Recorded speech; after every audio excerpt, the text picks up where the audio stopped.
2021-22ರ ಶೈಕ್ಷಣಿಕ ವರ್ಷದಲ್ಲಿ 18,461 ವಿದ್ಯಾರ್ಥಿಗಳು ಶಾಲೆಯಿಂದ ಹೊರಗುಳಿದಿದ್ರು.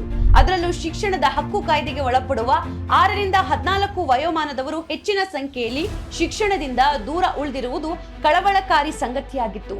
ಗ್ಯಾರಂಟಿ ಯೋಜನೆಗಳು ಜಾರಿಗೆ ಬಂದ ಮೇಲೆ ಶಾಲೆಯಿಂದ ದೂರ ಉಳಿಯುವ ಮಕ್ಕಳ ಸಂಖ್ಯೆಯಲ್ಲಿ ಗಣನೀಯವಾಗಿ ಇಳಿಕೆಯಾಗ್ತಾ ಇದೆ ಅಂತ ಶಿಕ್ಷಣ ಇಲಾಖೆಯ ಅಂಕಿಅಂಶಗಳು ಹೇಳುತ್ತಿವೆ.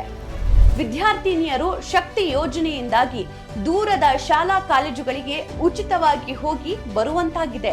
ಗೃಹಲಕ್ಷ್ಮಿಯ ಹಣ ಮನೆಯ ಆರ್ಥಿಕ ಪರಿಸ್ಥಿತಿಯನ್ನ ಸುಧಾರಿಸ್ತಾ ಇರೋದ್ರಿಂದ ಕುಟುಂಬಗಳಲ್ಲಿ ಶಿಕ್ಷಣಕ್ಕೆ ಖರ್ಚು ಮಾಡುವ ಹಣದ ಪ್ರಮಾಣವು ಏರಿಕೆಯಾಗಿದೆ. ಹೀಗಾಗಿ ರಾಜ್ಯ ಸರ್ಕಾರ ಜಾರಿಗೆ ತಂದಿರುವ ಗ್ಯಾರಂಟಿ ಯೋಜನೆಗಳು ಕ್ರಾಂತಿಕಾರಕ ಎನ್ನುವುದರಲ್ಲಿ ಅನುಮಾನವೇ ಇಲ್ಲ. ಧನ್ಯವಾದಗಳು.